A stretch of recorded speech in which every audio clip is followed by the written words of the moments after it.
familias para procrear y, digamos, obtienen un embarazo y generan a partir de allí una familia monoparental, ¿no? Entonces, digamos que la procreación sí da lugar a una familia, pues. Cuando ya hay dos personas con ese vínculo, entonces podemos estar hablando de que hay familia, ¿no? También hay un fin espiritual, ¿verdad? Referido a los lazos de afecto y especialmente al principio de solidaridad, que es el principio más, digamos, importante dentro de los principios y valores de una familia, ¿no? La familia no está cohesionada solo por el antojo de estar cohesionado, sino que hay una circunstancia allí de apoyo emocional y económico también, ¿no? Dentro de entre los miembros de la familia, ¿no? Entonces, allí también otra de las funciones es justamente la función económica, pues el hacer llegar recursos para que los miembros de la familia puedan irse desarrollando conforme va pasando, transcurriendo su vida, ¿verdad? Así lo señala pues Marisa Herrera, ¿no? Esas finalidades, si nosotros vamos y vemos, por ejemplo, en Derecho de las Familias, el Manual de Derecho de las Familias de Marisa Herrera, podemos encontrar justamente esta circunstancia que señala digamos, las finalidades de esta familia. Bueno, sin embargo, estos objetivos van cambiando conforme van avanzando las sociedades, ¿verdad? Aquí estamos hablando de que, si bien es cierto, al inicio la familia se define como una célula, ¿verdad? Un conjunto, digamos, originario de la sociedad, pero también su conformación va evolucionando. Digamos que la familia en un inicio sí se había integrado a través de los vínculos del matrimonio y del parentesco, pero posteriormente esto se va ampliando. Primero hablamos nosotros ya de las uniones convivenciales, las uniones no matrimoniales, que dan lugar al reconocimiento también de vínculos familiares con ciertas condiciones especiales de reconocimiento a través de una declaración judicial posterior, ¿verdad? Y también las nuevas realidades van imponiendo las necesidades de ir estructurando la familia a través de otros medios. Entonces, la propia evolución de las sociedades modernas, pues, van a ir dando cuenta de que la familia ya encubre diversas realidades. Y pues ya en la actualidad nosotros podemos ver que el concepto de familia ya ha presentado una, digamos, transformación bastante sustancial, precisamente en atención a esos nuevos escenarios sociales en que esta institución se va ubicando y se va conformando.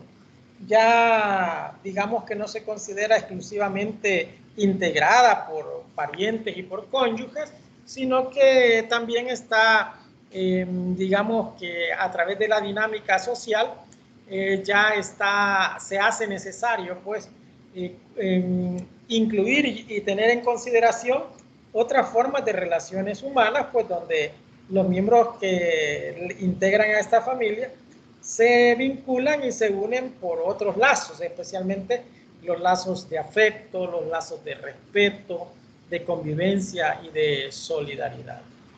Por ejemplo, digamos que allí se pueden incluir esta nueva realidad de la familia proveniente de la voluntad procreacional. Entonces, vemos cómo también falótico, ¿verdad? En el libro Derecho de Familia, conforme al nuevo Código Civil y Comercial de la Nación, habla justamente de esa nueva realidad, ¿verdad? Entonces, vamos viendo cómo la familia ha venido transformándose a lo largo del tiempo, y esas transformaciones son producto de las nuevas realidades y en los nuevos escenarios en que se ve inmerso la misma familia. Entonces, a raíz de esas nuevas realidades, ha habido como que una evolución del concepto de familia, teniendo en cuenta también el derecho constitucional y el derecho convencional. Vemos nosotros cómo el derecho constitucional al interior de los estados también tiene intervención en este reconocimiento de los derechos de familia, y también a nivel convencional. Quiere decir esto, como lo dice Aida Kemelmacher de Carlucci, citada también por Marisa Herrera, que ya actualmente se ha puesto en crisis, pues, aquella familia tradicional, matrimonializada, pues, es decir, fundada en el matrimonio, y además paternalizada y patrimonializada, ¿verdad? Dependiente económicamente del poder del hombre, del padre.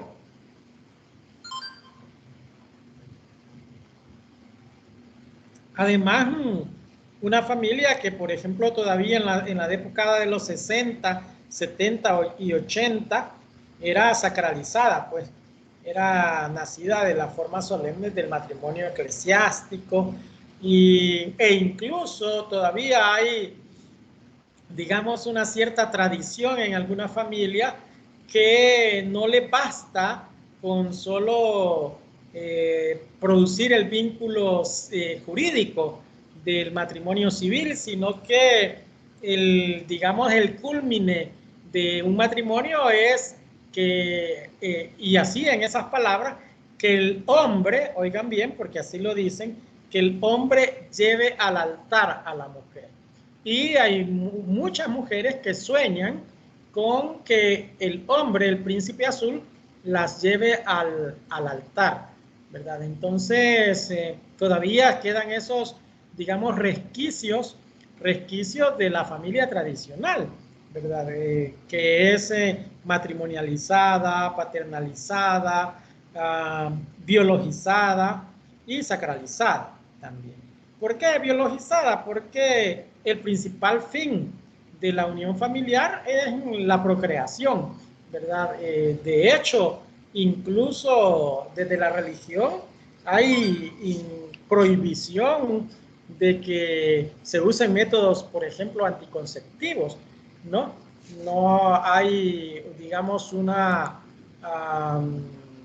hay una oposición para que se usen métodos anticonceptivos por precisamente la doctrina esta, ¿no? De que la familia tiene esa finalidad que casi es única, ¿no? En la religión, perdón, de procreación. Entonces, después de todo esto, el concepto de familia ha sufrido una notable evolución en el derecho internacional de los derechos humanos, desde una concepción, pasando pues desde una concepción tradicional y restrictiva, ¿no? Hacia nociones más abiertas y más plurales. Aquí tiene que ver mucho la cuestión del pluralismo, ¿verdad? De la diversidad, que también nosotros en el derecho tenemos mucho que elaborar en estos temas. Aquí, pues, en el caso, por ejemplo, de Atala Rifo versus Chile, aquí la Corte por primera vez sostuvo que la familia es un concepto, pues, que no solo es tradicional, no solo se protege la familia tradicional, sino que el concepto de familia no está reducido únicamente al matrimonio, y debe abarcar, dice en Atala Rifo, otros lazos familiares de hecho, donde las partes pues tienen vida en común por fuera del matrimonio, ¿verdad? Igual en Fornerón versus Argentina, dice la Corte Interamericana que el disfrute mutuo de la convivencia entre progenitores e hijos constituye un elemento fundamental en la vida familiar. Y además señala que también conforme a la Declaración Americana de Derechos y Deberes del Hombre, toda persona tiene derecho a constituir familia, que es un elemento fundamental de la sociedad, y a recibir protección para esa familia que constituye. Entonces vemos cómo el derecho impacta en realidad reconociendo esas, digamos, esas realidades, ¿no? Igual el Pacto de San Salvador, ¿no? El Protocolo de San Salvador regula con bastante detalle, ya en su artículo 15, pues este derecho a la constitución y protección de la familia. Allí se señala que es un elemento natural y fundamental de la sociedad que debe de ser protegido y que el Estado tiene que velar por el mejoramiento de la situación moral y material de la familia, y que todas las personas pues tienen derecho a constituir la familia, ¿no? Entonces, allí se habla de una serie de circunstancias respecto de este reconocimiento de la protección del derecho a constituir una familia. También nosotros tenemos en la Declaración Universal de Derechos Humanos, en el Pacto Internacional de Derechos Civiles y Políticos, por ejemplo, en el artículo 23 del pacto, se señala que la familia es el elemento natural y fundamental de la sociedad, y también tiene derecho a la protección de la sociedad y del Estado, la familia, ¿verdad? Y entonces, también en el Pacto Internacional de Derechos Económicos Sociales, derechos sociales y culturales, ¿verdad? Se señala también económicos, sociales y culturales, también se señala que los Estados partes deben de conceder a la familia el reconocimiento, ¿no? Que es parte de ese, del derecho, del derecho internacional, la familia como institución. Entonces, vemos allí, permítanme que esto se me trabó, que también en la interpretación de las convenciones, pues hay instituciones internacionales como el Comité de Derechos Humanos, pues que también ha reconocido, ha dicho o se ha pronunciado respecto de la familia, ¿no? Así tenemos una serie de comités, por ejemplo, que emiten observaciones generales que no son otra cosa que los instrumentos de interpretación de los convenios, de los tratados que les corresponde interpretar. El Comité de Derechos Humanos en la observación general de 16, en cuanto a la intimidad, se ha pronunciado el derecho a la intimidad familiar, y también el Comité de los Derechos del Niño en la observación general 7 de la Convención sobre los Derechos del Niño, ¿verdad? Señala que el niño tiene derecho a formar una familia desde la infancia, ¿no? Entonces, vemos nosotros cómo otras comités también vienen señalando esta circunstancia de que también debe ser interpretado, por ejemplo, las disposiciones de los pactos y de los tratados, de las convenciones, pues, de manera extensiva cuando se refiere al concepto de familia, ¿verdad? Que la interpretación debe ser con criterio amplio, que incluya pues a todas las personas que componen a las familias. Entonces, ese es más o menos el sentido, ¿no? Que se le da en todas estas, digamos, en todas estas disposiciones, digamos, y en todos estos órganos interpretativos de los pactos internacionales. La Corte Interamericana ya señala en la opinión consultiva 24/2017, hay que decir algunas cosas sobre esto. En principio, antes de la opinión consultiva 24/2017, la Corte Interamericana señalaba que solo su jurisprudencia, solo su jurisprudencia era la vinculante para los estados. Sin embargo, a partir de esta misma opinión consultiva, expresa de que como la opinión consultiva tiene un contenido interpretativo, contenido que no tiene, por ejemplo, la Sala de lo Constitucional, no tiene esa función consultiva para interpretar la Constitución. Entonces, la Corte Interamericana dice, hombre, si el propósito de la consulta es que se interprete la Convención Americana, entonces no hay motivo para que la opinión consultiva que emita esta Corte Interamericana no sea vinculante. Entonces le da el carácter de vinculante a las opiniones consultivas. Eso quiere decir que son de obligatorio cumplimiento para los estados, no solo para los estados que han solicitado la opinión consultiva, sino que para todos los estados que son miembros de la Corte Interamericana. Entonces, por ejemplo, para señalar algunas cosas, en el párrafo 174 de la opinión consultiva, la Corte razona de que la Convención Americana cuenta con dos artículos, ¿verdad? El 11.2 y el 17.1, que se refieren precisamente a la protección de la familia y a la vida familiar de manera complementaria.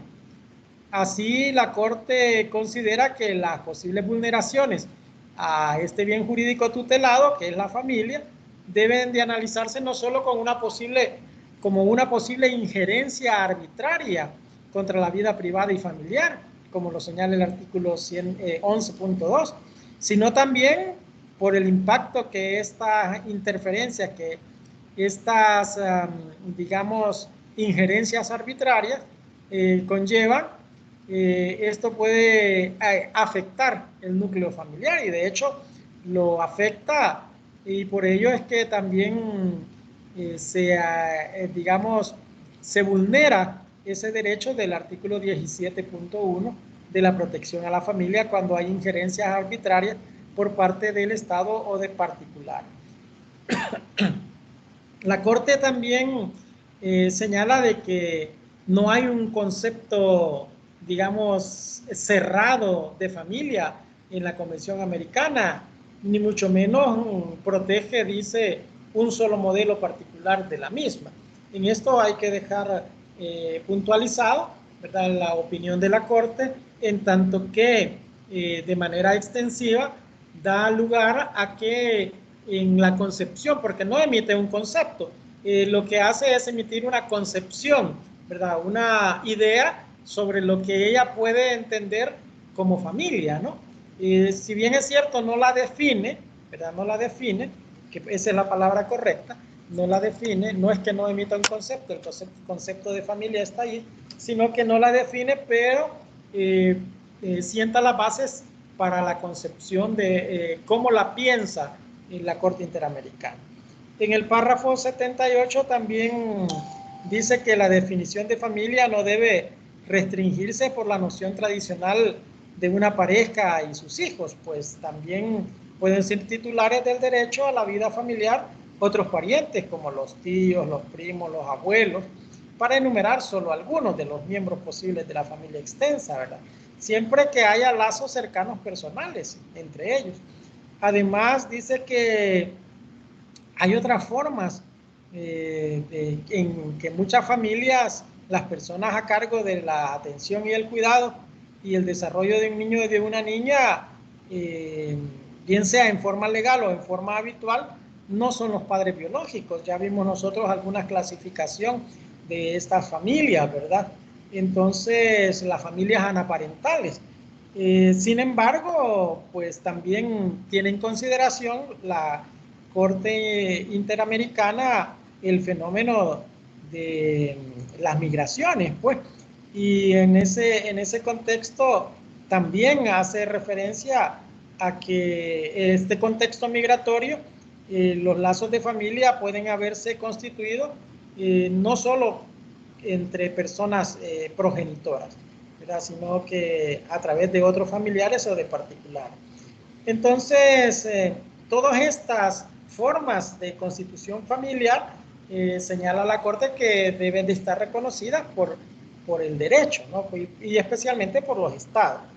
Igual en el párrafo 179 y en varios de esos párrafos continúa diciendo que una familia monoparental debe de ser protegida del mismo modo que dos abuelos que asumen el rol de padre respecto de un nieto. Igual viene señalando varias disposiciones, varios artículos, la idea de incluir a todas las personas que de una u otra manera están formando familia. Esto incluye también justamente a las personas con identidades y orientaciones sexuales diversas a las del hombre y de la mujer.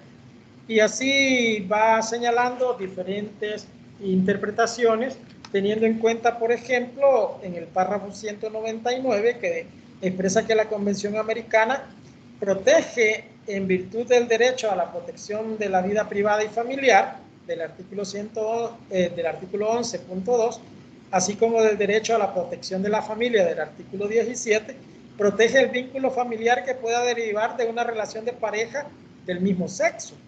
La Corte también estima que deben de ser protegidas sin discriminación alguna con respecto a las parejas entre personas heterosexuales, ¿verdad?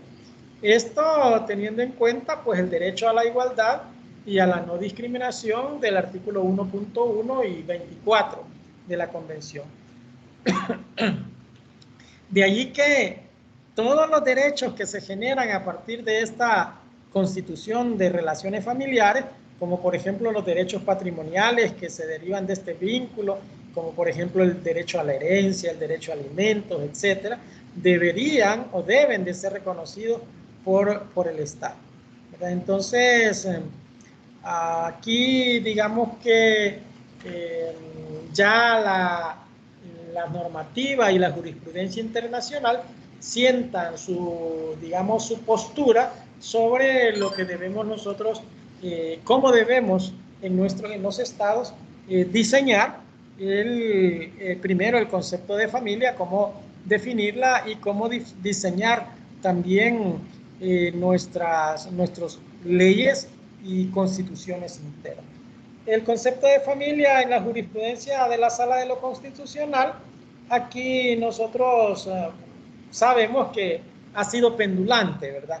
Definitivamente es pendulante, hay disposiciones, por ejemplo, hay jurisprudencia, la inconstitucionalidad 2 del 95 de 2000, ahí vemos nosotros que la tendencia es a concebir la familia tradicional, ¿verdad? Una familia, digamos, conservadora, que incluye los hijos, que incluye al esposo y a la esposa matrimonializada.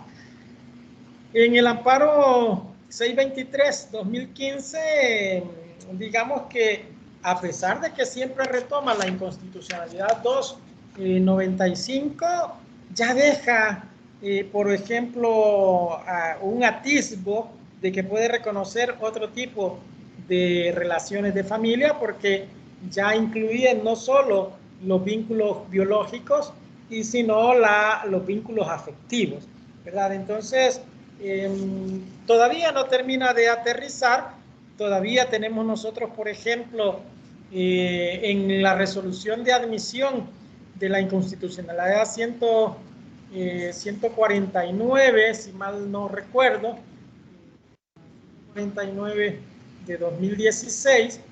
En ella está, no es que haya reconocido la Corte una nueva forma de familia, porque recordemos que es apenas una, sí, la 149 de 2016, es una resolución de admisión que hace, todavía no hay respuesta, ya tenemos 8 años prácticamente, y no hay respuesta a si en realidad el artículo 90, ordinal tercero del Código de Familia, que declara nulos los matrimonios realizados por personas del mismo sexo, son o no son ilegales, pues, ¿verdad? Si, de forma que de realizarse un matrimonio con personas del mismo sexo, ¿será nulo o no será nulo? Teniendo en consideración todo lo que hemos estado hablando. Hasta ahora no hay postura de la Corte. Entendemos, como en otras latitudes, que tiene mucho que ver la influencia de la religión, y especialmente la religión católica, ¿no? Que es, así como en El Salvador, en la Argentina, por ejemplo, la que más se había y sigue, ¿no? Se había opuesto. Lo que pasa que en la Argentina ya no le hacen caso, ¿verdad? Porque las nuevas realidades ya y los avances científicos pues dejan de lado esas posturas religiosas, ¿no? Entonces en ese contexto a lo mejor nosotros como sociedad todavía estamos permeados con bastante fuerza por este tipo de influencia religiosa. Entonces, digamos que la crítica que se le puede hacer a las concepciones de familia de la Corte, de la Sala de lo Constitucional, primero en la inconstitucionalidad 2 del 95, la primera crítica de ellas es que nada más se conceptualiza una familia tradicional proveniente del matrimonio, proveniente del parentesco nada más, dejando por fuera otra forma de constitución de la familia.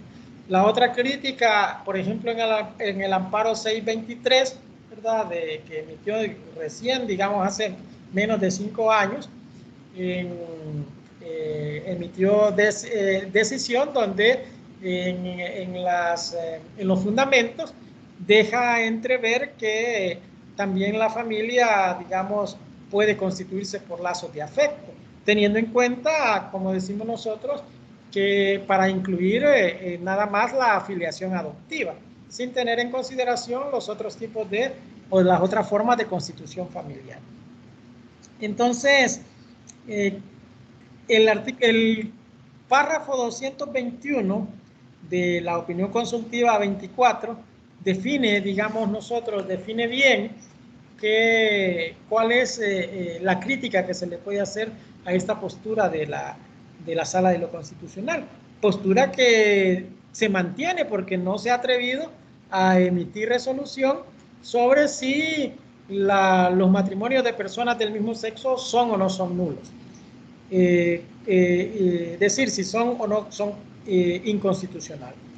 La Corte Interamericana, en la opinión consultiva 24, advierte que para negar el derecho de acceder al matrimonio, típicamente se esgrime como argumento que su finalidad es la procreación. Esto no es cierto, ¿verdad?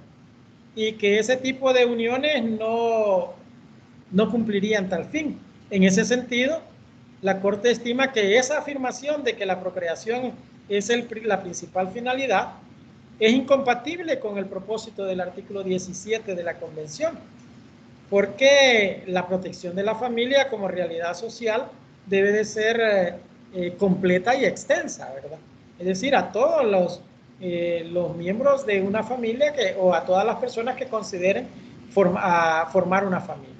Asimismo, la Corte considera que la procreación no es una característica que defina las relaciones conyugales, puesto que afirmar lo contrario pues sería degradante para aquellas parejas casadas o no, pues que por cualquier motivo carecen de capacidad generandi, pues, o de interés para procrear incluso, ¿verdad?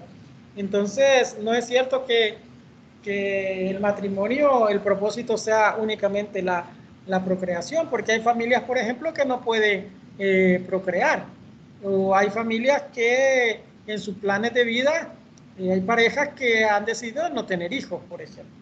Entonces, las definiciones se quedan cortas, básicamente.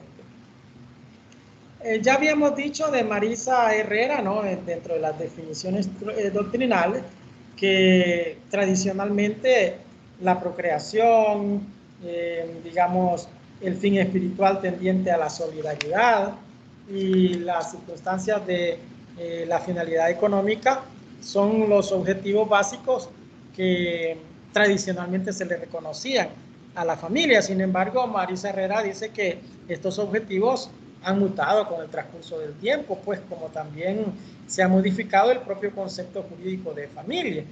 En efecto, ella fue ya definida desde el inicio como una célula o conjunto, como un grupo originario de la sociedad, pero su formación como grupo ahora ha evolucionado. En términos más conservadores y ortodoxos, dice Marisa Herrera que la familia se integró con todas aquellas personas con las cuales se comparten objetivos de vida y vínculos de parentesco. Tiempo después, el parentesco no resultaría el elemento definitorio de la noción moderna y cultural de familia. Las concepciones y calificaciones de la institución social familiar fueron recibiendo pues el efecto innegable de la propia evolución de las sociedades modernas. Pues ha dado cuenta estas evoluciones, ha dado cuenta que la familia como tal encubre diversas realidades, pues y en definitiva no es idéntica a la familia de siglos pasados a la que hoy se exhibe en la era posmoderna, ¿verdad?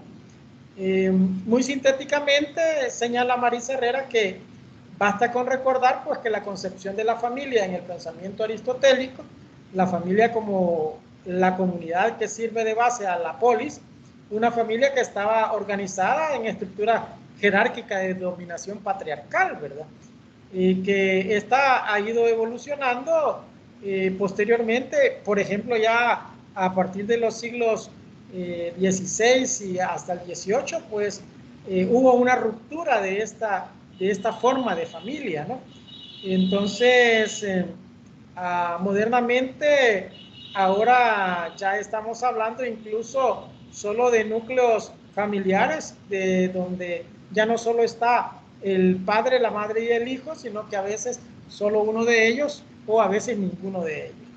Entonces, poco a poco se va reflejando un modelo distinto de familia, ¿verdad? Por ejemplo, ahora, a consecuencia de la mayor expectativa de vida y las posibilidades de formar una mayor cantidad de modos de vivir en familia a lo largo de toda esta vida, pues permite hablar de diversas trayectorias familiares.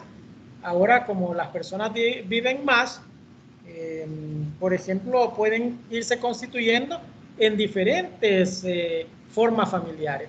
Pueden estar en una familia tradicional, pero después van conformando otro tipo de familia. Por ejemplo, cuando los progenitores se vuelven adultos, generalmente se integran en la familia de los hijos o se integran en las familias extensas de ellos mismos con sus otros hermanos o con sus otros familiares, ¿no? Entonces, también ahora está el fenómeno por el caso de el retraso en la conformación de una pareja. Muchas personas están decidiendo formar familia a edades tardías, ya a los 35, 40 años, ¿no? La planificación de los hijos debido al avance de los derechos sexuales y reproductivos y la inserción de la mujer en el mercado laboral también está propiciando la transformación de la familia a una familia posmoderna, no tradicional. También el desarrollo de la biotecnología, especialmente las técnicas de clonación, las técnicas de reproducción humana asistida, ¿no? Y también la lucha que han tenido ciertos grupos de personas, de grupos sociales, ¿no? Que poco a poco han ido ganando terreno, como por ejemplo el grupo de las mujeres con el reconocimiento de ciertos derechos que no tenían antes, el grupo de los niños, ¿verdad? Que son parte de los derechos especializados, ¿verdad? Los adultos mayores, las personas con discapacidad y grupos tan heterogéneos como los grupos LGBTI, ¿verdad? Entonces, todos ellos reclaman un puesto y reclaman un reconocimiento de las relaciones familiares de los mismos. Pues entonces estas transformaciones vienen a poner en crisis, digamos, crisis como sinónimo de cambio, obviamente, ¿verdad? El ordenamiento jurídico en general y con mayor fuerza los relativos a las relaciones de familia. Si bien es cierto, nosotros hemos visto a la familia tradicional, pues, digamos, como el padre, la madre y los hijos, también ahora nosotros podemos estar hablando ya de conceptos modernos de familia, ¿verdad? La familia es principalmente convivencia orientada por el principio de solidaridad, estamos bien con eso, en función pues de afectividades y de lazos emocionalmente conjuntos. Ya va dejándose muy de lado también que solo se incluya el componente biológico. La familia de hoy emana de una pareja permanente, estable, comprometida, de unión voluntaria y armoniosa, que cumpla con la función de proteger a sus componentes y los transforma en una sola entidad solidaria para sus tratos con la sociedad. Esta función protectora es derivada pues, del valor unitivo reconocido al amor por la filosofía y la perspectiva religiosa de este siglo, ¿verdad? La familia actual, dice Marisa Herrera, es principalmente convivencia orientada por el principio de solidaridad, ¿verdad? Ya no estamos hablando de la unión por el matrimonio o el parentesco, sino que es una convivencia orientada por el principio de solidaridad en función de las afectividades y lazos emocionales conjuntos de los miembros de la misma, ¿verdad? Entonces, en ese sentido, la familia es la comunidad de vida material y afectiva que permite la subsistencia y el desarrollo de los miembros de ese grupo. Fíjense ustedes cómo estas definiciones ya implican una forma distinta de ver a la familia. Ya se ve como una comunidad de vida, comunidad de vida material, pues que las personas están conviviendo juntas, pero también afectiva, ¿verdad? Es decir, hay un vínculo de afecto entre las personas que da lugar a la subsistencia de los miembros que la incluyen y al desarrollo del grupo familiar en sí. Así como ustedes tal vez han oído matrimonios que dicen, sí, estamos creciendo juntos, vamos avanzando juntos, vamos desarrollándonos juntos, ¿verdad? El propósito del desarrollo de la familia, de los miembros del grupo familiar. Entonces, digamos que este intercambio solidario da como fruto, pues, o más bien dicho, fruto de estas actividades y de la mutua compañía y del apoyo moral y afectivo, se procura alcanzar el mayor desarrollo personal posible, ¿verdad? Es decir, la autodeterminación y la felicidad para cada uno de los miembros de la familia. Entonces, ahí nosotros vemos que es otra perspectiva con la que ahora se ve el concepto de familia, ¿no? Aquí debemos de tener en consideración también que este concepto de familia está impregnado ya por los derechos humanos, pues de otra manera no podría, permítanme que aquí me he perdido.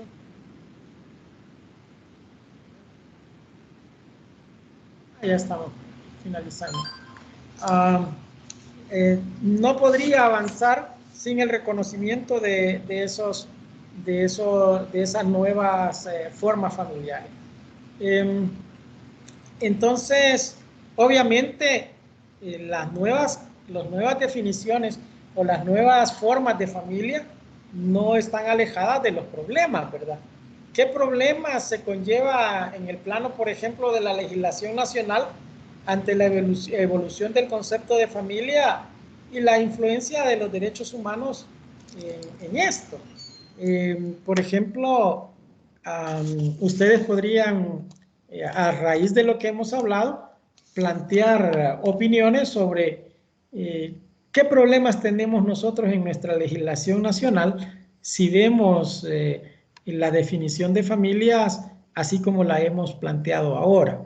No sé, les abro el micrófono un momento para que uno o dos de ustedes, pues, puedan emitir alguna opinión sobre lo que hemos hablado hasta ahora del concepto de familia. Entonces, en términos prácticos, estamos hablando ya de que no solo realizar el concepto de familia, no solo es incluir una forma familiar, sino que hay necesidad de abarcar las demás familias, no solo la matrimonial, ¿verdad? No solo la proveniente del matrimonio o la proveniente del parentesco, sino también de las otras realidades sociales que imperan. Vamos a ver alguna de las personas que quiera participar en qué problemas puede observar en esto de la concepción de familia moderna que se tiene, digamos, en otras latitudes, porque aquí todavía seguimos teniendo ciertas dificultades. Vamos a ver. Hola. Buenas noches, Liz. Buenas noches. ¿Tiene la palabra?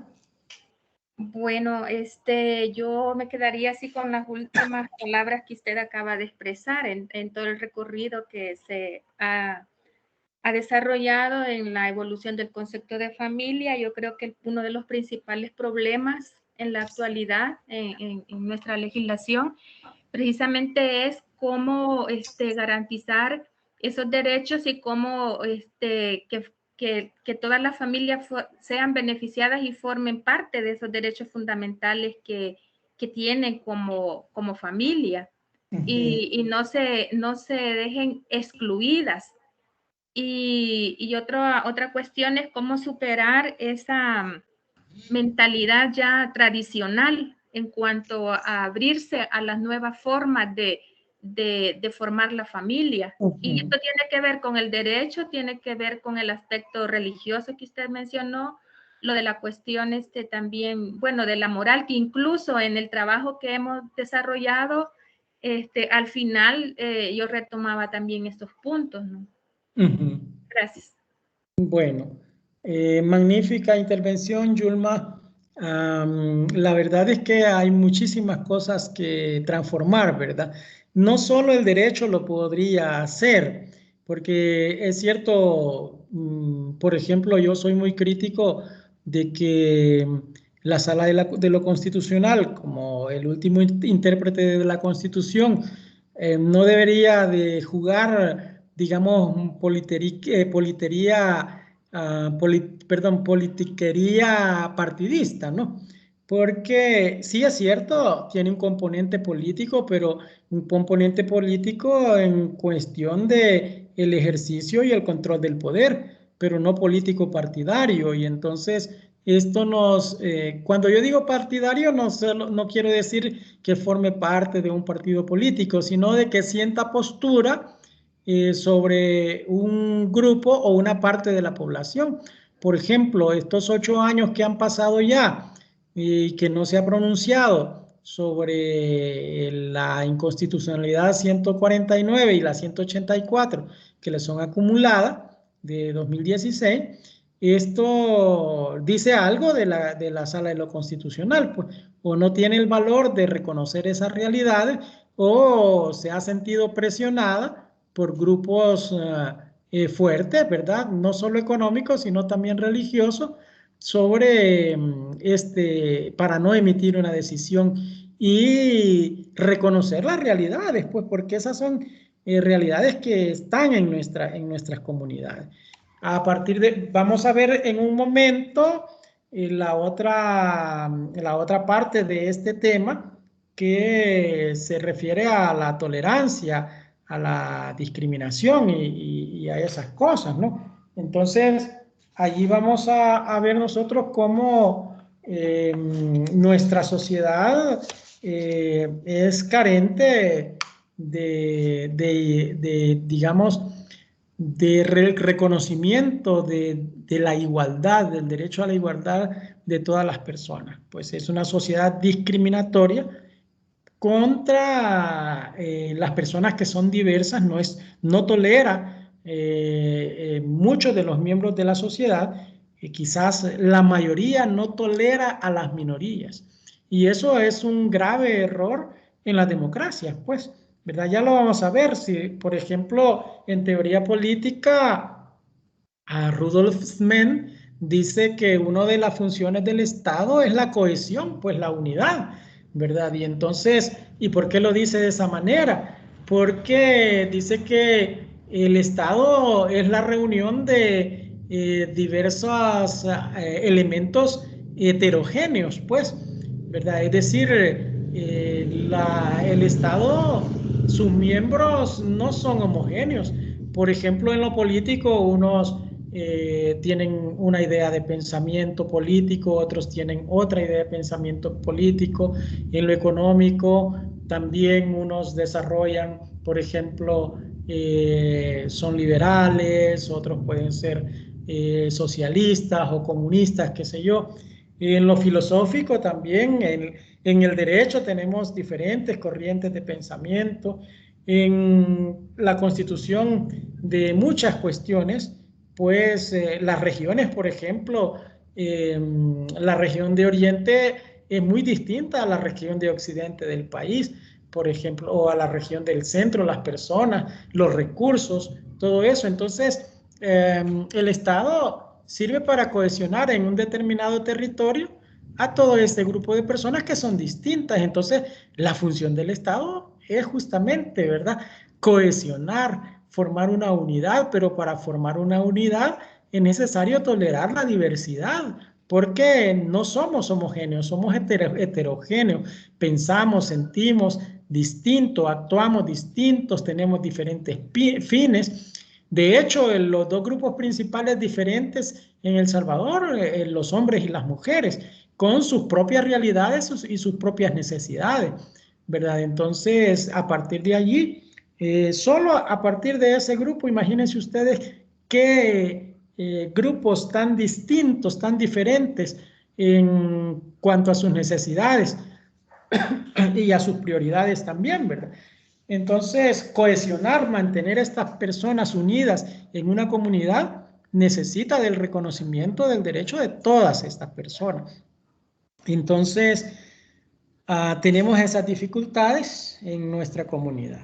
Le abro el micrófono a otra compañera o compañero que quiera verter su opinión. No vertir, ¿verdad? Recuerden, vertir no existe, verter. Ay, ok. Sí, buenas noches, Lenz. Buenas noches. Sí, comparto idea, el pensamiento que que estaban expresando usted y la compañera, que también para mí también es importante el alcance que debe de tener el derecho a la igualdad y la no discriminación. Sí. En nuestro país, como bien lo había mencionado, las mayorías no toleran a las minorías. No las tolero.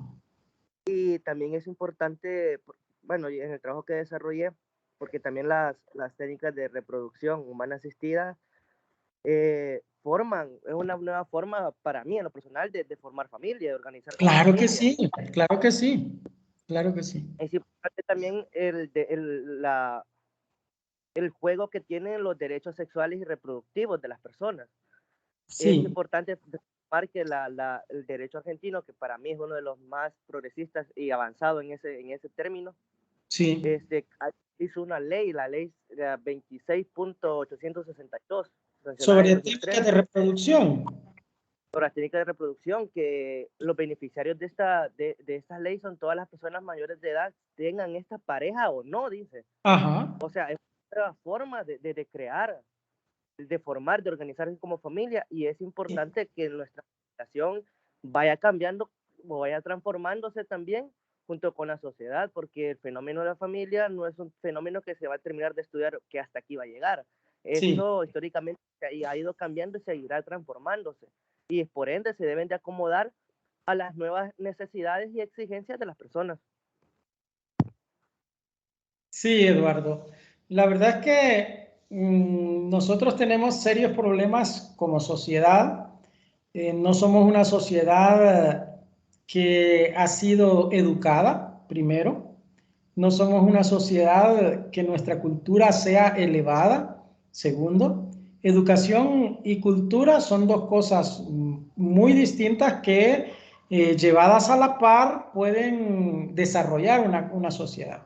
Los argentinos tienen la bendición que sus orígenes son generalmente de gente europea que llegó a la Argentina huyendo de la guerra, de la Segunda Guerra Mundial, y pues traen una visión distinta del mundo, ¿no?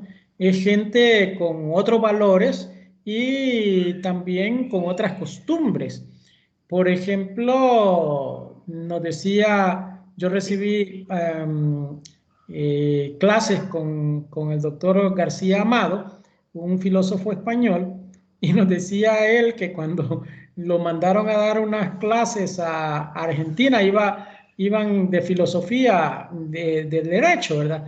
Lo mandaron de una universidad como un intercambio a hablar sobre filosofía, y él se sorprendió cuando llegó, dice que entendió que los filósofos argentinos, filósofos del derecho, sabían más que lo que él les iba a llegar a enseñar, ¿verdad? Entonces se llevó una gran sorpresa al conocer grandes filósofos del derecho como el doctor Guibur, bueno, con un montón de gente muy preparada de la Argentina, que están desarrollados en otra cultura, ¿verdad? Hay mucha sensibilidad para los problemas sociales. También tienen sus problemas, ¿no? También tienen sus batallas. No quiere decir de que todos se lo van a reconocer así como que muy fácil, pero tienen la especial condición de luchar y de organizarse para obtener el reconocimiento de muchas de las cuestiones. De hecho, todas estas transformaciones que tiene ahora el Código Civil y Mercantil de la Argentina, el de 2014, han sido logradas a pura lucha social a través de las exigencias en los tribunales para el reconocimiento de ciertos derechos. Vamos a ver, Marcela. Sí, yo quería decirle que más que todo en toda América Latina son países que yo considero multiculturales, ya que han tenido influencias de otros países como es Portugal, como es Inglaterra, como es Francia. Y, por ejemplo, estaba el embajador salvadoreño que en Alemania nazi otorgaba pasaportes salvadoreños a judíos para ponerlos a salvo. Sí, sí. Sí, la verdad es que, ajá. Sí, que todo eso poco a poco ha ido influyendo en la realidad, en la forma de pensar. En definitiva, ¿verdad? Aquí nosotros tenemos uno de los grandes problemas, es que en realidad nuestras comunidades políticamente se han tratado de mantener ignorantes, porque las masas ignorantes son mucho más fáciles de dominar y de manipular, ¿verdad? Entonces, y tampoco nosotros hemos tenido la capacidad de organización social. Nosotros huimos de hacer directivas, de hacer comités, de hacer asociaciones. Nosotros, por ejemplo, no tenemos asociaciones fuertes, por ejemplo, que luchen por los derechos de los consumidores, por ejemplo. Los sindicatos de los trabajadores le dan 3 pesos al mayor, digamos, al directivo que más tiene influencia, y ya lo callan. Por ejemplo, en otras latitudes las cosas no son así. La legislación también es muy prohibitiva de hacer cosas ilegales y de hacer ese tipo de trampas, ¿no? Y castiga muy, muy severamente cuando se hacen ese tipo de cuestiones, como comprar voluntades y esas cosas. No en todos lados, no en todos los países. En América Latina hay países que son muy similares a nosotros, que están enfrascados, y ahí se logra ver que están enfrascados en una crisis sociopolítica. Hablamos de Guatemala, hablamos de Honduras, hablamos de Nicaragua. Vean ustedes cómo están, ¿verdad? Entonces, igual si nos vamos a Sudamérica, vamos a encontrar también bastantes dificultades. Bolivia, por ejemplo, tiene serios problemas actualmente. Perú, por ejemplo, tiene Chile, por ejemplo, que se supone que en Sudamérica es el estado más liberal, ¿no? Y los mismos gringos, miren ustedes cómo están ahora, los mismos estadounidenses con serios problemas domésticos, pues, al interior del Estado, no los problemas que ellos mismos generan hacia afuera, ¿verdad? Para que haya más, al haber más guerra, hay más trabajo, porque las empresas armamentistas estadounidenses, pues, funcionan más y generan más riqueza, ¿verdad? Pero, hola, Zulma.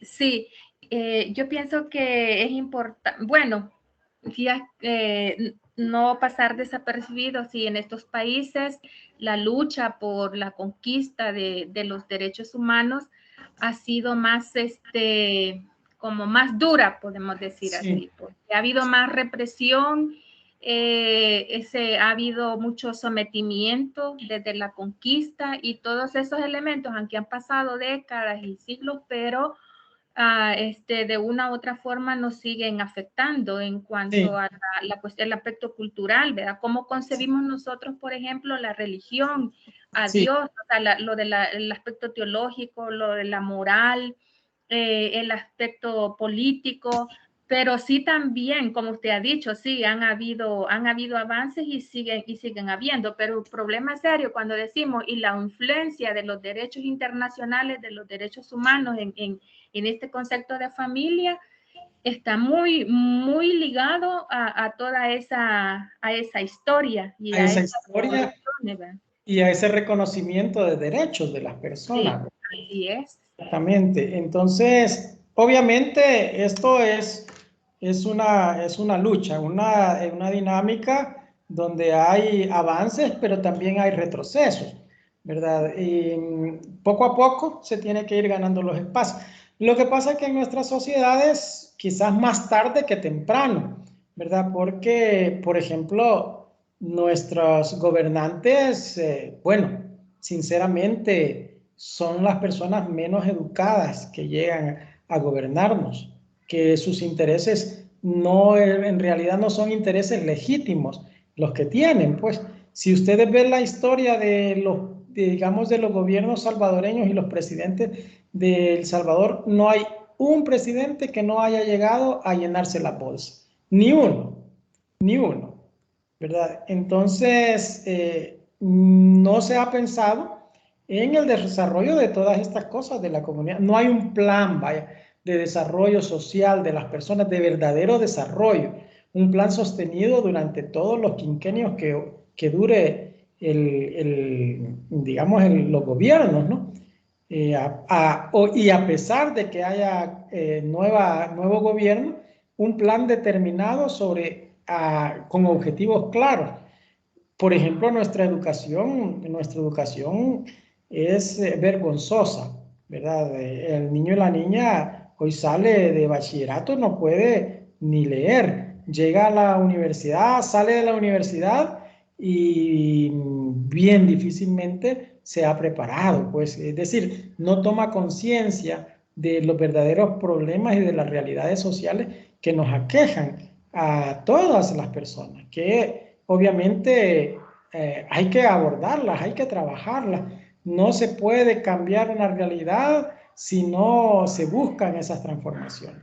Pero qué bueno que hemos hablado de esto. El concepto de familia nos da para hablar de estas cuestiones porque advertimos de ya que tenemos realidades diversas que superan al derecho.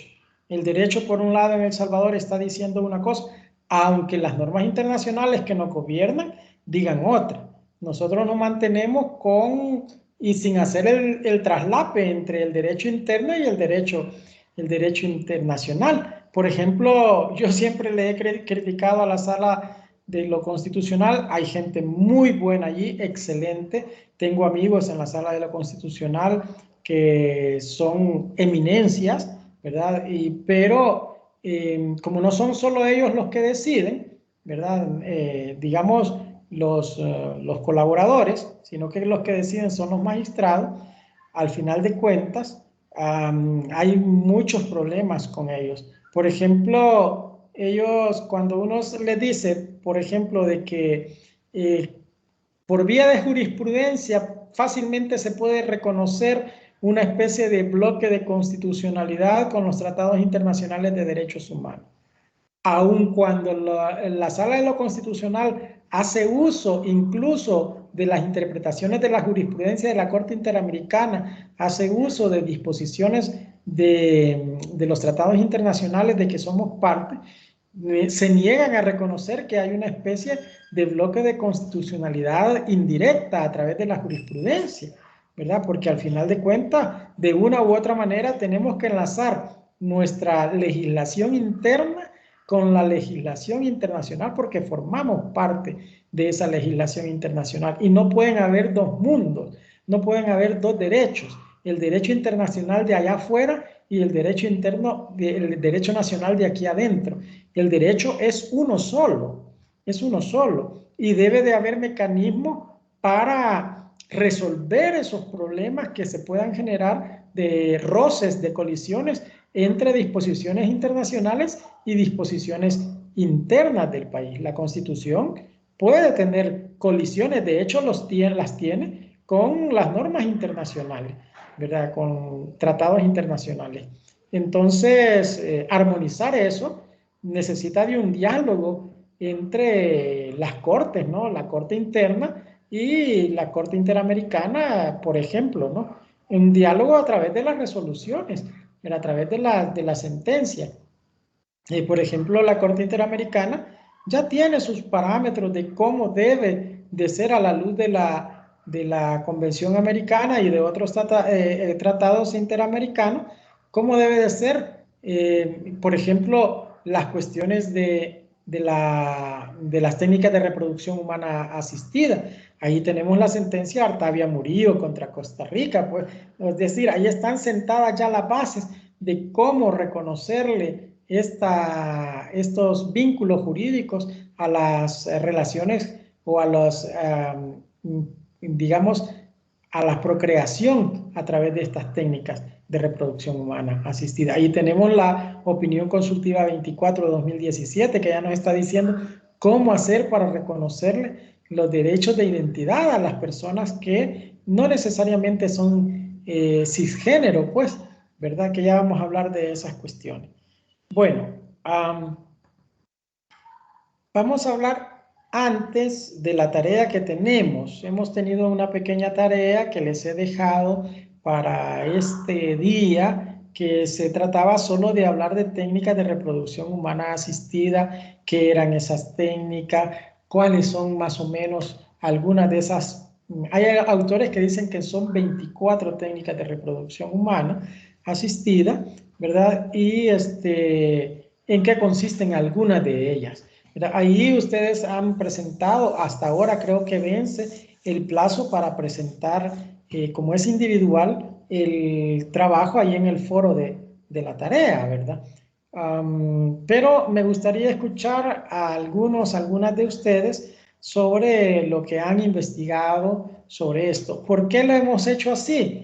Porque damos por sentado el hecho de que nada más es un recordatorio, porque esto ya lo tuvieron ustedes que haber estudiado en sus clases ordinarias, pues, ¿verdad? Entonces, no es propósito de esta clase venir a enseñarles cuáles son las técnicas o en qué consisten. Esto nada más se les dejó la tarea por aparte para que ustedes recordaran esas clases que en algún momento recibieron sobre técnicas de reproducción humana asistida cuando vieron el tema de la filiación, ¿verdad? Eso porque ahora lo vamos a enlazar para la clase la clase del sábado con el tema de las influencias que tienen estas técnicas de reproducción en los diferentes problemas de filiación, ¿verdad? Problemas que ya tuvo la Argentina, problemas que tenemos nosotros, ¿verdad? Y no los hemos superado. No quiere decir que la Argentina los haya superado todos, no, tienen todavía serios problemas. Por ejemplo, tienen problemas con la maternidad subrogada. No hay disposiciones expresas en el Código Civil y Mercantil, es decir, lo sacaron. Si bien es cierto, el proyecto del Código Civil y Mercantil incluía la parte de la maternidad subrogada, los legisladores, los congresistas optaron por sacar la maternidad subrogada. Y así muchísimas otras cosas. Creo que en esta semana les voy a subir algunos enlaces en YouTube sobre una conferencia que estuvo dando en 2015 Marisa Herrera, que es una de las doctrinarias que redactó, fue parte de la comisión de redacción del Código Civil y Mercantil actual de Argentina, ¿no? Entonces es muy bueno, es muy sano escucharle porque le abre los ojos a uno del porqué de estas nuevas digamos, disposiciones que regulan de manera totalmente distinta a como estaba el código anterior de Vélez-Sarsfield, ¿verdad? Que era el civil y mercantil de Argentina, el anterior. Entonces, allí vamos a ver la próxima clase esas influencias. Además, para el jueves siguiente, la tarea va a ser la resolución de algunos problemas derivados siempre de las técnicas de reproducción humana asistida. Les voy a subir unos 4 problemas, ustedes van a escoger 1 o 2 y van a brindarle la solución que ustedes consideren atinente, teniendo en consideración la doctrina que vamos a ir viendo.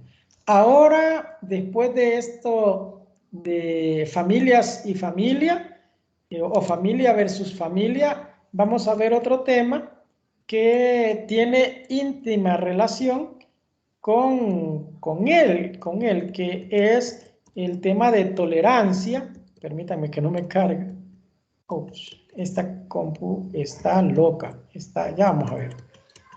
Está lenta. Ups, aquí creo que va. Esta,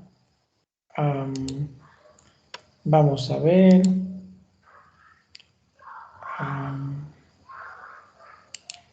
Es esta presentación. Vamos a cambiarla. Vamos a cambiar la presentación. Permítame un momento que tengo tantas ventanas abiertas que a veces me pierdo. Vaya, voy a cargar la presentación nueva, que el tema es tolerancia.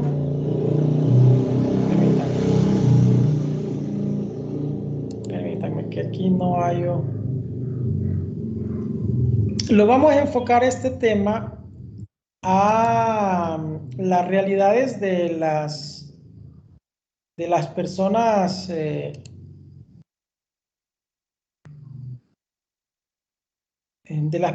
que no son cisgénero. Bien, el tema es tolerancia, voy a ver si lo regreso, pluralismo y diversidad. Ese es el tema básicamente, ¿verdad? Y tiene que ver con la invisibilización de las personas LGBTI en el ordenamiento jurídico de El Salvador. El tema constituye básicamente carencias de una sociedad discriminatoria. Básicamente yo les expongo este tema en el contexto de que hace como 2 años, en 2019, si mal no recuerdo, hubo un congreso de Derecho de Familia en San Miguel por parte de la universidad, y el segundo día yo estuve, bueno, me asignaron que hablara de un tema de familia actual, ¿verdad? entonces opté justamente por hablar de esa condición salvadoreña de discriminación. Entonces, básicamente el tema es la invisibilidad de las personas LGBTI en el ordenamiento de la nacional, ¿verdad? Las carencias de una sociedad discriminatoria. En efecto, nosotros podemos decir algunas cosas sobre esto, permítanme. Quiero mover esto para acá un poco arriba. Ahí está. Miren, en 1990, el 17 de mayo, para ser exactos, pues, la Organización Mundial de la Salud retiró del listado internacional de enfermedades del CIE la homosexualidad, ¿verdad? Esto en 1990. Retiraron la homosexualidad. Antes se creía, hasta antes de esa fecha, se creía que la homosexualidad era una enfermedad. De forma que si nosotros, por ejemplo, nosotros ahí en la presentación estamos viendo, por ejemplo, una noticia de Telemadrid, ¿verdad? De 2019, donde decía de que en Londres había unas personas detenidas por un ataque homófobo a dos lesbianas, pues. Fueron arrestadas personas entre 15 y 18 años de edad tenían los arrestados, ¿verdad? Al parecer se dieron cuenta de que las chicas eran lesbianas y entonces les agredieron, les exigieron que se besaran y como no lo hicieron, pues les agredieron y les robaron. Fíjense ustedes. Permítanme que esto no me está avanzando. Quiero ver si avanza. Aquí avanza. Salieron bajo fianza, ¿verdad? Allí pueden ver ustedes, por ejemplo, las jóvenes de entre 15 y 18 años, los jóvenes, afrontaban cargos de robo y asalto con agravantes por atacar presuntamente a dos mujeres en un autobús en Londres, ¿verdad? Fíjense ustedes que esto que les he presentado aquí justamente implica que este problema de discriminación no solo es de las comunidades del tercer mundo, ¿verdad? No solo de los países del tercer mundo, sino que también de los países que se creen de primer mundo, por ejemplo Inglaterra, ¿no? Todavía tenemos esos problemas de discriminación, no obstante, todas las leyes que pueda decirse que los ingleses son personas, digamos, avanzadas, educadas, ¿verdad? Culturalmente hablando, educacionalmente hablando. Y entonces se ven estos problemas de discriminación. Entonces les decía yo que en 1990, ¿verdad?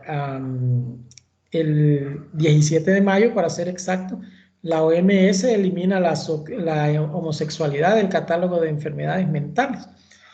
Y entonces, ya después, desde 2005, por ejemplo, en el 17 de mayo, a partir de entonces, se celebra internacionalmente lo que nosotros conocemos como Idaho, ¿verdad? El International Day Against Homofobia, Transfobia y Bifobia, o el Día Internacional contra la Homofobia, la Transfobia y la Bifobia, ¿verdad? Entonces, a partir de 2005 en Estados Unidos, se crea esta International Day Against Homophobia, o sea, el Día Internacional digamos, contra la homofobia, ¿verdad? Entonces, en 2009 se incluye la transfobia, ¿verdad? Es decir, la fobia a los trans, ¿verdad? Entonces, igual la homofobia, sabemos nosotros que es la fobia a las personas homosexuales, ¿verdad? Entonces, ya en 2015 se incluye a la bisfobia, la fobia a los bi, ¿verdad? A los bigénero, ¿verdad? Entonces, vemos nosotros que ya... si allá en 1990 se había eliminado por la Organización Mundial de la Salud en la CIE o en la ICE, dependiendo de si se es en inglés o en español, es decir, en la Clasificación Internacional de Enfermedades, la CIE, ¿verdad? Posteriormente, el DSM-4, el DSM-5, más bien dicho, el DSM-5 saca, pues, digamos, de ese manual diagnóstico y estadístico de trastornos mentales de la Asociación Estadounidense de Psiquiatría, la APA, ¿verdad? Saca de allí, del DSM, justamente en el DSM-5, saca la transexualidad, ha dejado de estar catalogada como una enfermedad. Ya no solo el homosexualismo, la homosexualidad, allá en la Organización Mundial, en la CIE, ¿verdad? Sino que la Asociación de Psiquiatras de Estados Unidos, la APA, ¿verdad? Saca del manual de clasificación, el manual diagnóstico, el DSM, ¿verdad? El manual de diagnóstico y estadístico de trastornos mentales, saca también la transexualidad, pero la mantiene, la saca de las enfermedades, sin embargo, la mantiene, la recataloga pues como una disforia de género o trastorno de identidad de género. Y en ese contexto, esta recalificación aclara que es una como disconformidad del género, pero no constituye una enfermedad mental en sí misma, sino que su elemento crítico es la presencia de malestar clínicamente significativo asociado a la condición de género. Es decir, sentir que no estoy en el cuerpo, que no estoy en el vaso debido, como dice la gente, ¿verdad? Es decir, que mi identidad, mi mente, mis sentimientos no encajan en este cuerpo. Es como cuando usted tiene un recipiente para una cosa y lo usa para otro, ¿verdad? Por ejemplo, los recipientes de soda, de bebida gaseosa, a veces las mamás y los papás les meten detergente o les meten desinfectante para el piso, ¿verdad? Y entonces viene el niño e ingiere el desinfectante pensando en que es una soda. Entonces es más o menos así, ¿verdad? Una esencia que no se siente cómoda en el cuerpo en el que está, ¿verdad? Esa más o menos es esa trastorno o disforia de género, trastorno de identidad de género, según la Asociación Estadounidense de Psiquiatría o americana, ¿no? American de psiquiatras, ¿no? Americanos, Asociación de Psiquiatras Americanos. Después, ya la OMS, en el CIE o en el ICE, que es el acrónimo en el idioma inglés, ¿verdad? El 18 de junio de 2018, al publicar el listado internacional de enfermedades, retira la transexualidad de la clasificación de las enfermedades mentales y la ubica en las disfunciones sexuales. Aquí pierde categoría el trastorno psicológico, ya no es una enfermedad, pero sigue siendo una disfunción, siempre la mantienen, aunque sea por disfunción sexual, ¿verdad? La Organización Mundial de la Salud retiró, ¿verdad?, de su listado de enfermedades mentales, luego de una revisión que les llevó 11 años y de la solicitud que vienen haciendo durante décadas las organizaciones defensoras de los derechos de las personas LGBTI. La OMS pues ha decidido que la transexualidad es un desorden de la identidad de género, con lo cual entra en el apartado de comportamientos sexuales.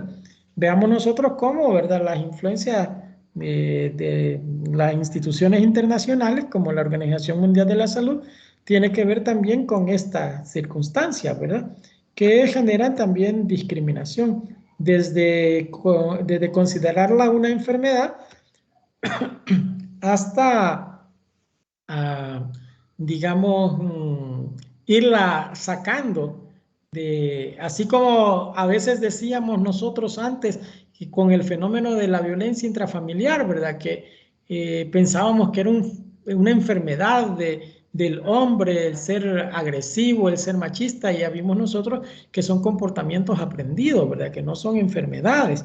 Entonces, poco a poco quizás va a fuerza de luchas también, ¿verdad?, logrando las personas que tienen estas orientaciones sexuales, pues ganando esos espacios.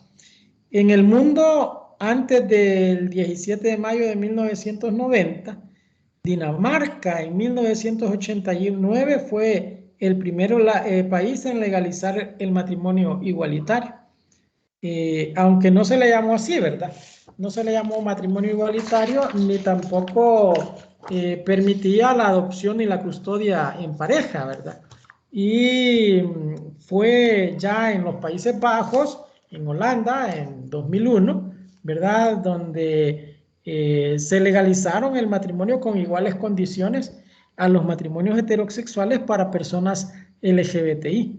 De allí sigue una serie de países. Desde entonces, más de 28 países, Países Bajos, Bélgica, España, Canadá, Sudáfrica, Noruega, Suecia, Portugal, Islandia, Argentina, Dinamarca, Brasil, Francia, Uruguay, Nueva Zelanda, Inglaterra, Gales, Escocia, Luxemburgo, Estados Unidos, Irlanda, Colombia, Finlandia, Malta, Alemania, Australia, ¿verdad?, entre otros, ¿no?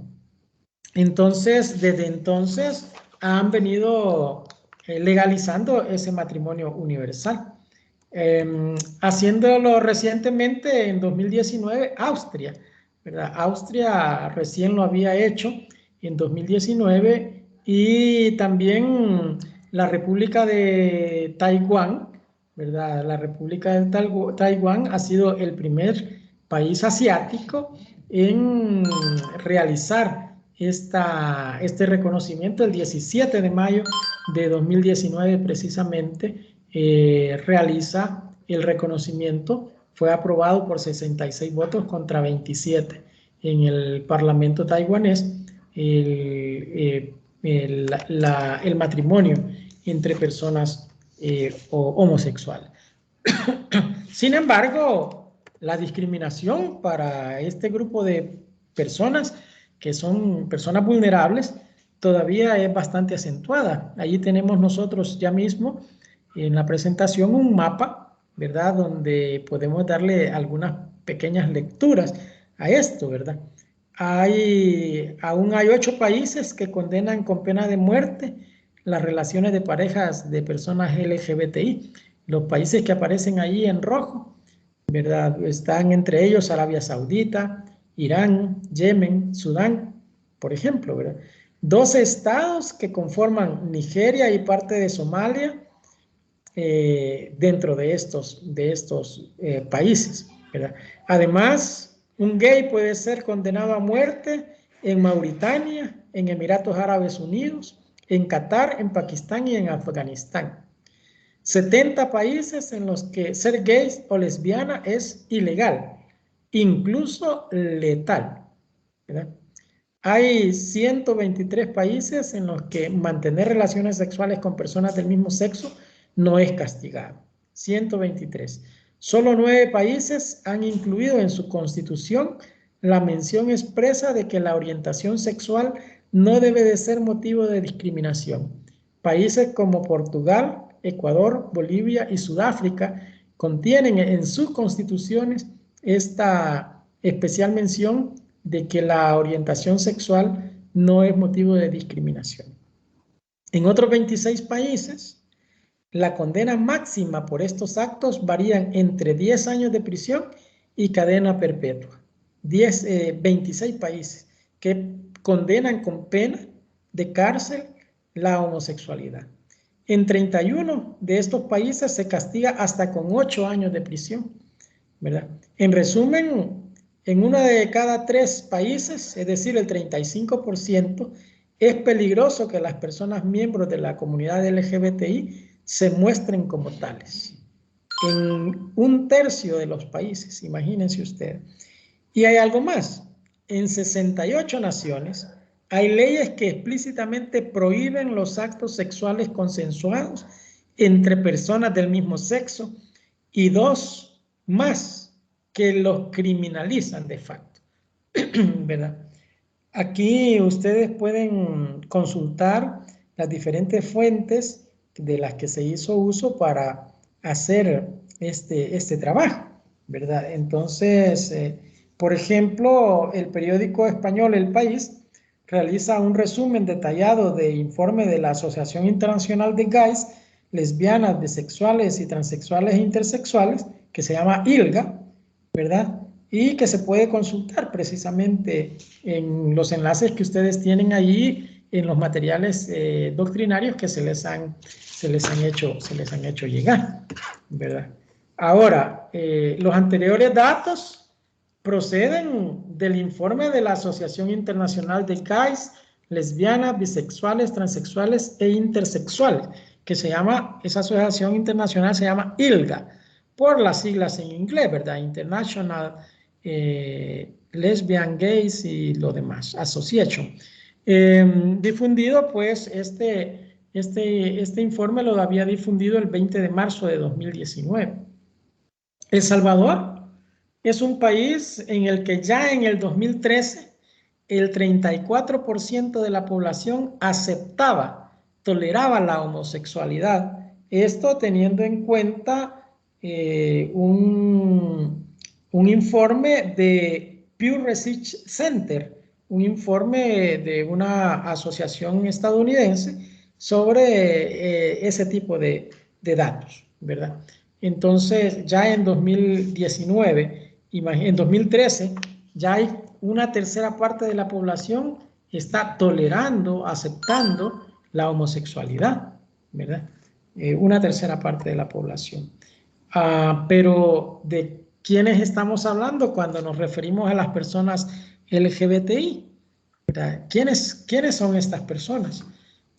Bueno, según la Organización de Estados Americanos, a través de la Relatoría sobre los Derechos de las Personas LGBTI, esta relatoría entró en funciones a partir del 1 de febrero de 2014 en la Comisión Interamericana de Derechos Humanos.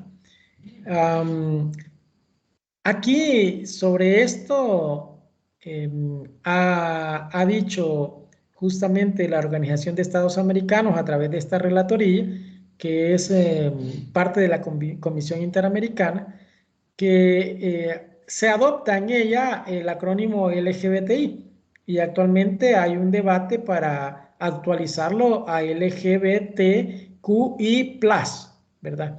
Para agrupar a personas con orientación sexual distinta, primer grupo, los de orientación sexual distinta a la heterosexual, pero diversa, ¿verdad?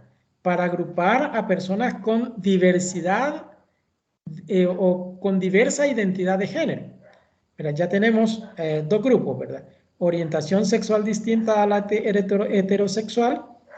El otro grupo de personas, diversidad de identidad de género. El otro grupo de personas, diversidad de expresión de género. Y también el último grupo de personas de diversidad corporal. Es decir, aquí al menos se incluyen 4 grupos, ¿verdad? Las lesbianas y gays están en el grupo de la orientación sexual distinta a la heterosexual. Pero diversa, ¿verdad? Es decir, tiene 2, ¿verdad? Gays y lesbiana. También está el grupo de la diversa identidad de género, ¿verdad? Y de la diversa expresión de género. Y también la de la diversidad corporal.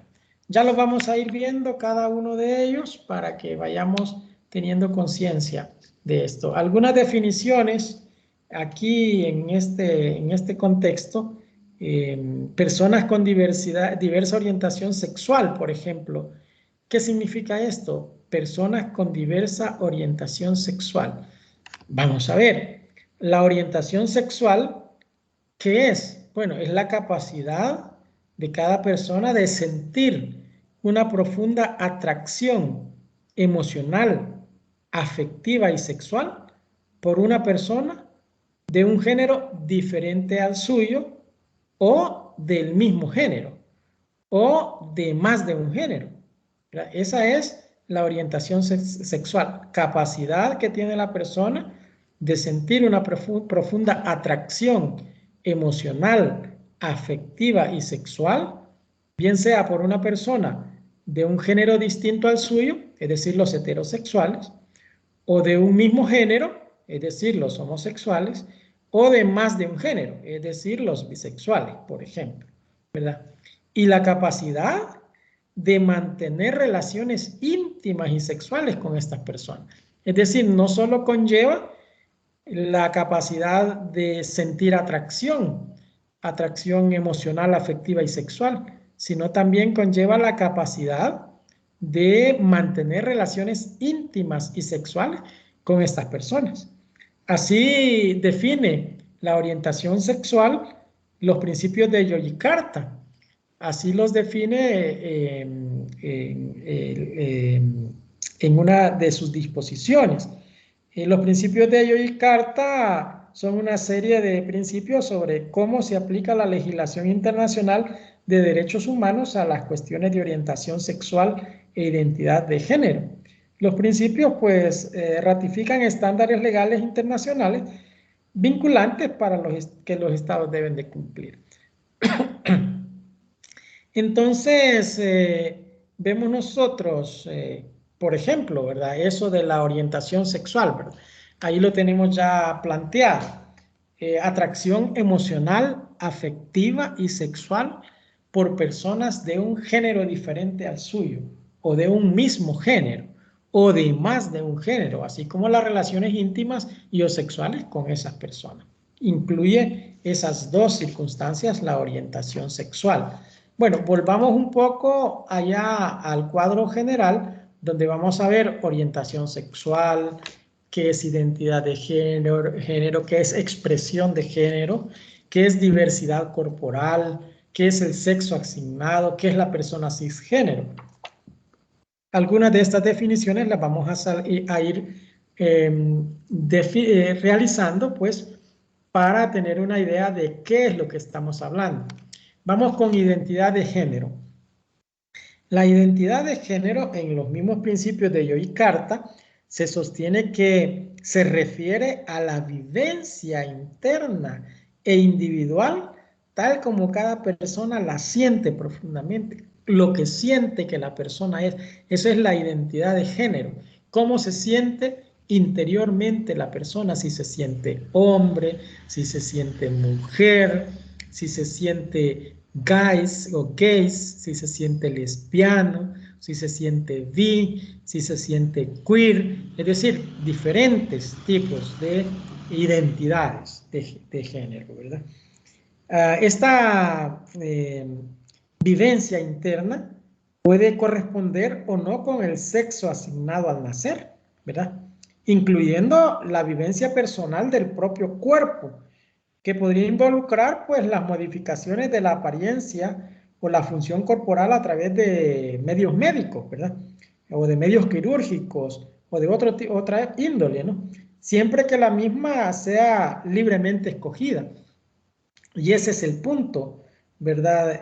Por ejemplo, la Universidad de Berkeley, desde su clínica legal de derechos humanos internacionales, define esta identidad de género como la sensación interna de un individuo de ser hombre o mujer o algo intermedio u otra identidad no masculina o femenina.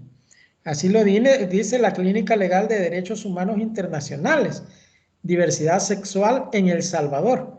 Un informe sobre la situación de los derechos humanos de la comunidad LGBTI de la Facultad de Derecho de California.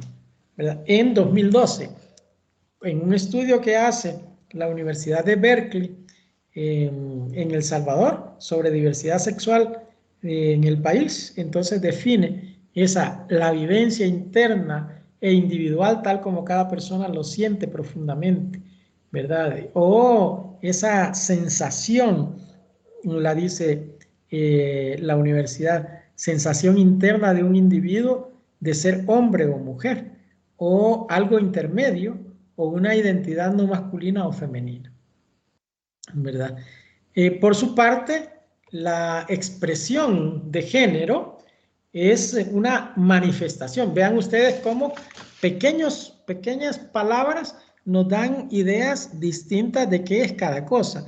Si usted se regresa un poco aquí en la orientación sexual no es otra cosa que una capacidad de sentir atracción, ¿verdad? Esa es la orientación sexual, capacidad de sentir atracción, ¿verdad? Y de mantener relaciones íntimas y sexuales con la persona con la que se siente atracción. Esa es orientación sexual. Identidad sexual ya es una vivencia, ¿verdad? Ya es una sensación interior de la persona. ¿Cómo? ¿Qué es lo que siente la persona? Si siente que le gustan los hombres, si siente que le gustan las mujeres, si siente que le gustan otras personas que no encajan dentro de esos conceptos de hombre o mujer, por ejemplo, ¿verdad? Entonces, allí podemos estar hablando de personas cisgénero, por ejemplo, cuando su identidad de género corresponde con la identidad de género que le asignaron cuando nació, ¿verdad? Si corresponde, estamos hablando de personas heterosexuales, ¿verdad?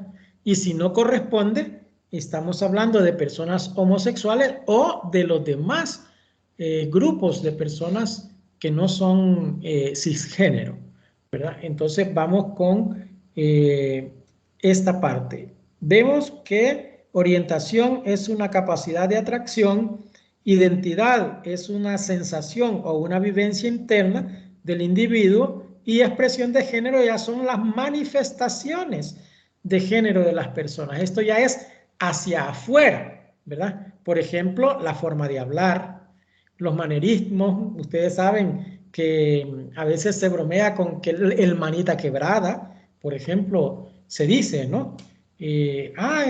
O entre los hombres y las mujeres incluso se hace burla de la persona que es homosexual y una de las maneras o uno de los símbolos para referirse a una persona homosexual es la manito doblada, la mano quebrada, ¿verdad? Entonces, esa es los manerismos, ¿no?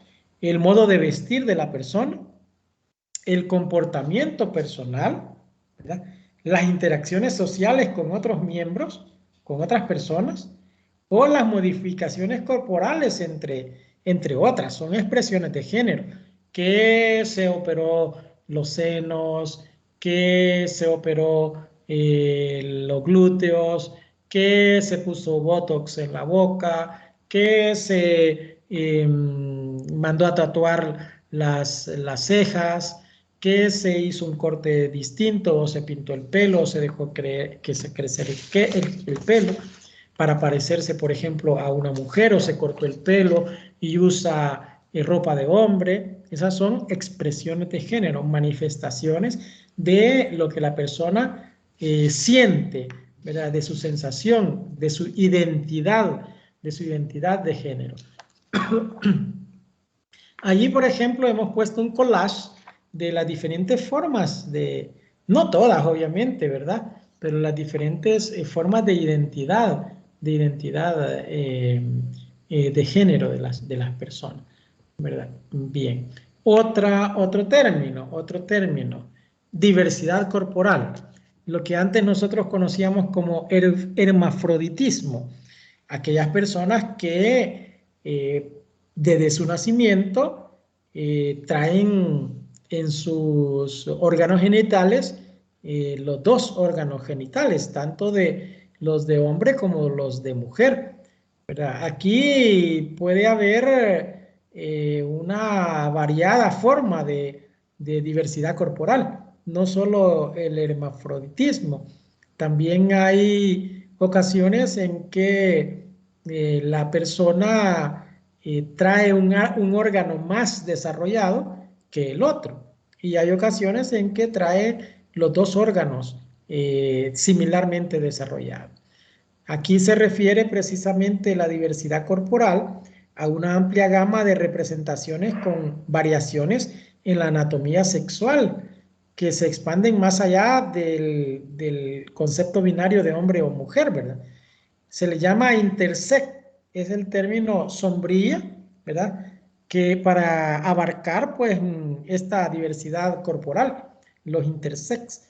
Antiguamente, peyorativamente, se la llamaba hermafrodita, ¿verdad? Se refiere aquí a todas aquellas situaciones en las que el cuerpo sexuado de un individuo varía respecto del estándar de corporalidad femenina o masculina, culturalmente vigente, ¿verdad? No se sabe si es hombre o mujer, ¿verdad? Es difícil. Por ejemplo, a los niños y las niñas es muy difícil y recién nacidos identificar si es niño o es niña. Y cuando nos presentan un niño recién nacido, lo primero que preguntamos es, ¿y es niño o es niña? Por costumbres de género mal utilizadas, nosotros los colores los identificamos con los colores, ¿verdad? Celeste para los niños y rosados para las niñas. Pero ¿y si le ponemos un amarillo o le ponemos un blanco? Ya no sabemos si es niño o si es niña. Y por eso a veces les ponemos los aretes, ¿verdad? A las niñas. Ajá. Entonces, eh, es complejo a veces en personas adultas identificar de qué sexo es, porque muchas veces no corresponden a ese binomio hombre-mujer, ¿verdad? No corresponde.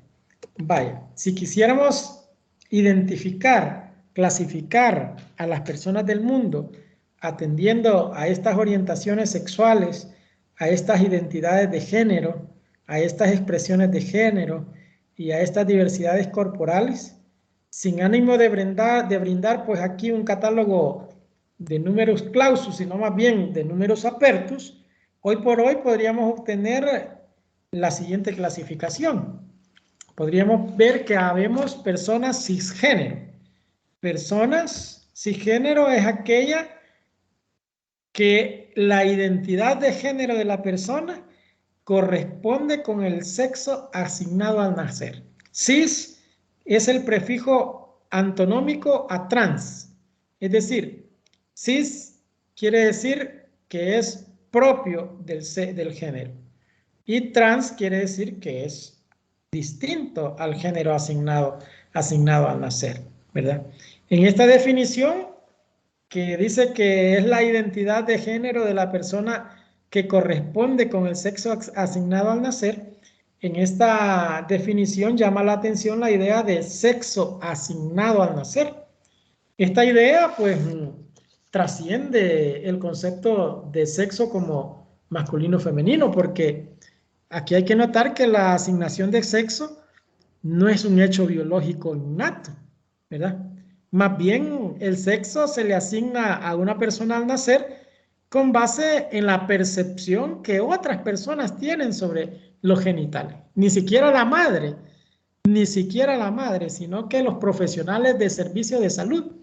Ellos en el documento que nosotros llamamos certificado de nacimiento o plantares, no le andan preguntando a la madre, mire, y el producto de su concepción, ¿que es niño o niña? No, de una sola vez le ponen, de acuerdo a la percepción de ese profesional, si es niño o si es niña, ¿verdad? Entonces, ese es el sexo asignado al nacer. Si por casualidad ese sexo asignado al nacer corresponde a cómo la persona se identifica, cómo la persona siente que es, entonces estamos hablando de personas cisgénero, es decir, persona que corresponde al mismo sexo que se le asignó por un particular, por un desconocido, al momento de nacer. Y eso es una de las cosas complejas, ¿verdad? El sexo nos es asignado por una persona totalmente desconocida por nosotros. Y la realidad es que no todas las personas van a corresponder con la percepción que tiene aquella persona al momento de asignarle el sexo al recién nacido. En ese sentido, al nacer, la mayoría de las personas son fácilmente clasificadas, pero algunas de ellas no caben en este binomio hombre o mujer, o como le decíamos antes, hembra o varón, ¿verdad? Entonces, esta es la persona cisgénero. Entonces, ¿cuál es la persona transgénero? Porque aquí hay que definir entre transgénero, entre transexual, ¿verdad? Hay que hacer la diferenciación, ¿verdad? La persona transgénero, o simplemente trans, por su parte, y a diferencia de la cisgénero, su identidad de género no corresponde con el sexo asignado al nacer. Construyen su identidad independientemente de tratamientos médicos o intervenciones quirúrgicas. Es decir, ellos no se operan los transgéneros. Estas personas trans es el término paraguas frecuentemente utilizado para describir las diferentes variantes de las identidades de género y solo como trans, aquí se incluyen los transgéneros, los transexuales, los travestis, los transformistas, entre otros, que son personas distintas. Todos ellos caben dentro de, o se arropan, se cobijan en ese término paraguas que se llama trans. Pero trans incluye transgénero, que son personas que no les corresponde, no se corresponde su identidad de género con el sexo asignado al nacer, incluye transexuales, que los transexuales sí realizan procedimientos, bien sea hormonales o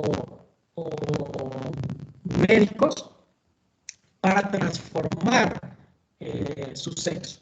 El transexual, el hombre transexual es, o la mujer transexual, es una persona que ha nacido con un sexo biológico, ya sea de hombre o de mujer, pero cuya identidad de género corresponde al sexo opuesto.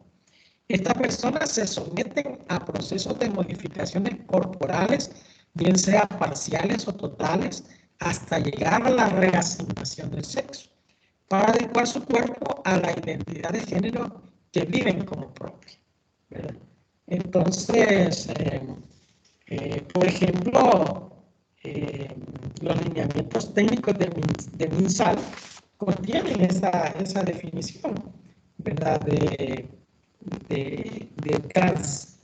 transexual.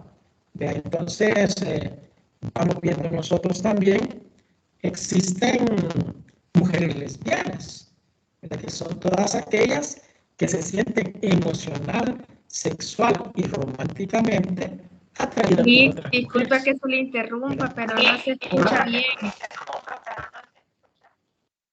Se está, permítanme pues, permítanme. Gracias. Creo que el Inter se me está, o la computadora ya cuando se calienta, tenemos ahí problemas con él. Vaya, miren, son las 8:38. Quizás, no sé, ustedes díganme, vamos a parar aquí porque ya estamos fuera de la hora de... Entonces continuaríamos quizás con este tema en el próximo sábado y tomaríamos también el tema de la influencia de las técnicas de reproducción humana asistida y las problemáticas que se generan a partir de esos temas. Entonces, vamos a parar acá. ¿Me están escuchando ya mismo? Espero que sí. Sí se escucha, pero con mucha interferencia, como que ya todo sillón ahí. Robótico, ¿verdad? Vaya, entonces nos vemos a las, ¿qué horas? A las 8 del sábado, a las 8 de la mañana. ¿De acuerdo?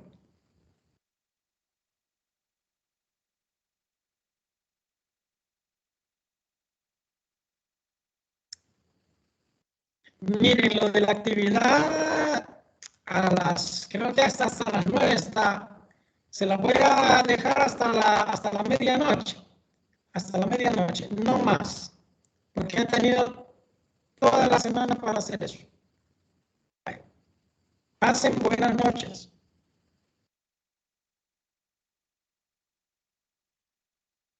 Buenas noches. Buenas noches, Lick. Bueno, que pasen buenas noches ustedes también.